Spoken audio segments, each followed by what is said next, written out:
ഇപ്പോൾ നമ്മൾ ആ ദൃശ്യം കണ്ടു. തീ അണയ്ക്കുക എന്നുള്ളത് വളരെ ശ്രമകരമാണ്. ഇനി സംഭവിക്കുക ഈ കണ്ടെയ്നറുകൾ മുഴുവനായി കത്തി അമർന്ന് ആ കപ്പൽ നിശേഷം മുങ്ങുക എന്നുള്ളതാണോ? താങ്കളുടെ എക്സ്പീരിയൻസിൽ എന്ത് തോന്നുന്നു?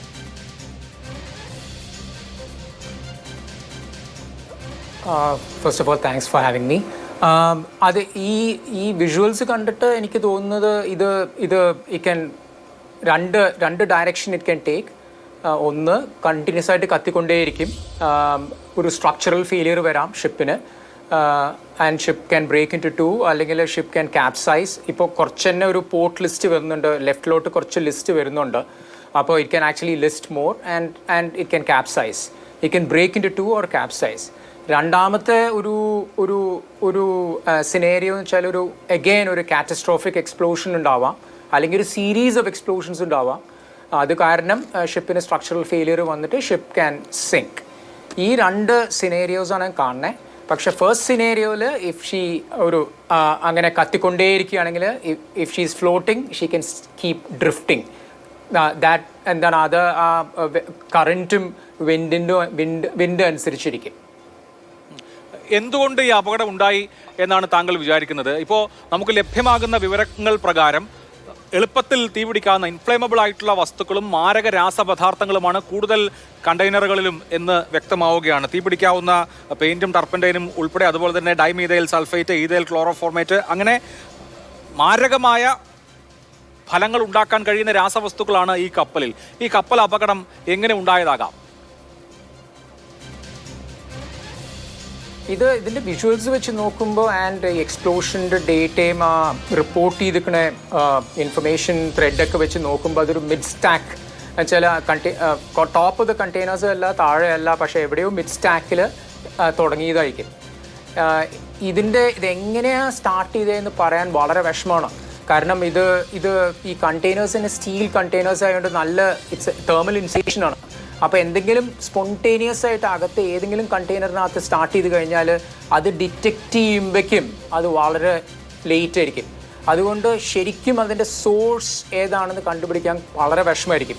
പക്ഷേ ഇപ്പോൾ നോക്കിക്കഴിഞ്ഞാൽ, ഇപ്പോൾ ഫോർവേഡ് പോർഷൻ ബൗന്ന് നോക്കിക്കഴിഞ്ഞാൽ ഒരു 4th or 5th റോയിലാണ്, ബേയിലാണ് ഇത്. 5th and 6th രണ്ട് മേജർ ബേസിലായിരിക്കും ഇതിൻ്റെ എപ്പിസെൻറ്ററുള്ളത്. അതുപോലെ it is from left to right, അല്ലെ, പോർട്ട് ടു സ്റ്റാർബോർഡ്. അപ്പോൾ എവിടെയോ ആ ഭാഗത്താണ് സോഴ്സ് എന്ന് പറയാൻ പറ്റുള്ളൂ ഈ സമയത്ത്. അവിടെയാണ് മേജർ എക്സ്പ്ലോഷൻ ഉണ്ടായിക്കണേ. പക്ഷേ എവിടെയാണ് കറക്റ്റ് ഇത് ഫയർ സ്റ്റാർട്ട് ചെയ്തിരിക്കണേന്ന് പറയാൻ പറ്റില്ല. പക്ഷേ ഹൗഎവർ ഇത് ക്രൂവിനോട് ക്വിസ് ചെയ്ത് കഴിഞ്ഞാൽ അവർക്ക് പറയാൻ പറ്റും. കാരണം 4 ക്രൂ മെമ്പേഴ്സ് ഇത് ആദ്യം ഫയർ ഫൈറ്റ് ചെയ്തിരുന്നു. പക്ഷെ അവർക്ക് അറിയാൻ പറ്റുമായിരിക്കും അത് എവിടെയാണ് ആദ്യം ഡിറ്റക്റ്റ് ചെയ്യാൻ പറ്റിയിരിക്കണേന്ന്. യെസ്, ഇവിടെ ഇപ്പോൾ കേരളത്തെ സംബന്ധിച്ച് നോക്കുകയാണെങ്കിൽ കേരള തീരത്തിന് സമീപത്തായി ഇപ്പോൾ അടുപ്പിച്ച് 2 കപ്പൽ അപകടങ്ങളുണ്ടായി. ഒന്ന് MSCയുടെ ഒരു ഫീഡർ ഷിപ്പ് 2 ആഴ്ച മുമ്പാണ്, 25-ാം തീയതി, മെയ് മാസം 25-ാം തീയതി അപകടത്തിൽപ്പെട്ടു. അതിൽ നിന്ന് കാർഗോകൾ തീരത്തടിഞ്ഞു. അപകടകരമായ കാർഗോകളാണ്, തുടരുതെന്ന് ജനങ്ങൾക്ക് മുന്നറിയിപ്പ് നൽകി. വലിയൊരു പാനിക് കേരളത്തിലുണ്ടായി. ഇത് കുറച്ചുകൂടി അകലെയാണ്, 88 നോട്ടിക്കൽ മൈൽ അപ്പുറത്താണ് കേരള തീരത്ത് നിന്ന് എന്നുള്ളത് കോസ്റ്റ് ഗാർഡ് വ്യക്തമാക്കുന്നുണ്ട്. ഇതുപോലെയുള്ള അപകടങ്ങൾ അന്താരാഷ്ട്ര കപ്പൽച്ചാലിലും അനുബന്ധ സ്ഥലങ്ങളിലും സാധാരണ നിലയിൽ നടക്കുന്നതാണോ? അടുപ്പിച്ചടുപ്പിച്ച് 2 അപകടങ്ങൾ ഉണ്ടായതുകൊണ്ട് സ്വാഭാവികമായും നമ്മുടെ ആശങ്കയോ ആകാംക്ഷയോ ഒക്കെ കുറച്ച് കൂടുതലായിരിക്കും. ഈ കണ്ടെയ്നറുകളിൽ ഉൾപ്പെട്ടിരിക്കുന്നത് മാരക രാസപദാർത്ഥങ്ങളൊക്കെ ഉണ്ട് എന്നുള്ളത് വ്യക്തമാണ്. ഇത് കടലിൻ്റെ എക്കോസിസ്റ്റത്തെ എത്രമാത്രം ബാധിക്കാം, എത്രമാത്രം അപകടകരമാണ് കടലിനെ സംബന്ധിച്ചും ഈ കടലിൻ്റെ എക്കോസിസ്റ്റത്തെ സംബന്ധിച്ചും മത്സ്യത്തൊഴിലാളികളെ സംബന്ധിച്ചും ഒക്കെ ഈ അപകടം?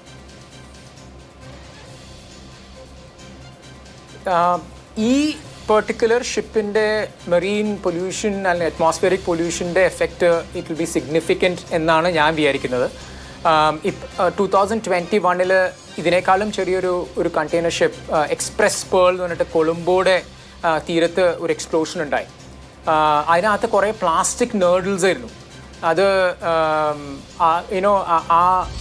എത്ര വേഗത കൊണ്ടാണ് ആ പ്ലാസ്റ്റിക് ഫുഡ് ചെയിനിൽ എത്തിയതെന്ന് വെച്ചാൽ അത് അത്ഭുതകരമാണ്.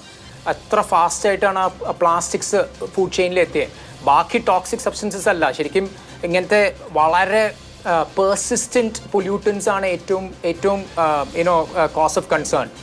ഈ ഷിപ്പ് ഇറ്റ് ഇസ് നോട്ട്, ഇത് വളരെ വലുതാണ്. MSC Elsa 3 നോക്കുമ്പോൾ അപ്പോൾ ഇത് എങ്ങാനും സ്ട്രക്ചറൽ ഫെയിലിയർ ഉണ്ടായിക്കഴിഞ്ഞാൽ കണ്ടെയ്നേഴ്സിനകത്തുള്ള എല്ലാ ടോക്സിക് സബ്സ്റ്റൻസസും സീയിലേക്ക് വരും. പിന്നെ സ്ട്രക്ചറൽ ഫെയിലിയർ വന്നു കഴിഞ്ഞാൽ ship can break in two. പിന്നെ അതിനകത്തുള്ള ഫ്യൂൽ ഓയിൽ അത് ഒരു മാസീവ് ഒരു മെറീൻ പൊല്യൂഷൻ്റെ ചാൻസ് ഉണ്ടാക്കാൻ വളരെ വളരെ ചാൻസ് ഉണ്ട്. പിന്നെ പ്രിവലൻറ്റ് വിൻഡും സ്വെൽ ഡയറക്ഷനും കറൻസും നോക്കുമ്പോൾ they can all go towards the shore. ഞാനൊരു അലാമിസ്റ്റ് ആയിട്ടല്ല പറയണേ, പക്ഷെ ഇത് റിയലിസ്റ്റിക് ആയിട്ട് ഇത് ഉണ്ടാവാൻ ചാൻസ് ഉണ്ട്. തീർച്ചയായും ആശങ്ക പക്ഷേ ഉണ്ടാക്കുന്ന നിങ്ങളുടെ വിവരമാണ്. ക്വസ്റ്റ്യൻ ഇത് പറഞ്ഞോളൂ. അതെ, നിങ്ങളുടെ ക്വസ്റ്റ്യൻ അപ്പോൾ ഇത് ഈ രണ്ട് ഇങ്ങനെ ഒരു ഇൻസിഡൻസ് ഉണ്ടായി. എൻ്റെ അഭിപ്രായത്തിൽ അത് ഒരു കോയിൻസിഡൻ്റലാണ്. ഇത് ഒരു സത്യാവസ്ഥ നമ്മളുടെ കോസ്റ്റ് ലൈനിലെ ട്രാഫിക് വളരെ അധികമായി. കാരണം അത് നമ്മുടെ എക്കോണമി ഈസ് ഓൾസോ ഇംപ്രൂവിങ്. പിന്നെ മാരിടൈം ട്രേഡും density is also volumes are also going up. അപ്പോൾ അത് കാരണം ട്രാഫിക് ഉണ്ടാവാം. പക്ഷേ ഇതൊരു കൊളീഷനൊന്നും അല്ലല്ലോ, ഇങ്ങനെ ഒരു വേറൊരു കപ്പലായിട്ട് ഇടിച്ചിട്ടൊന്നും അല്ലല്ലോ. ഇതൊരു ഫയർ ഇൻസ്റ്റൻസ് ആണ്. അതുകൊണ്ട് ഇതൊരു കോയിൻസിഡൻ്റലാണ് എന്നാണ് ഞാൻ വിചാരിക്കുന്നത്. തീർച്ചയായിട്ടും.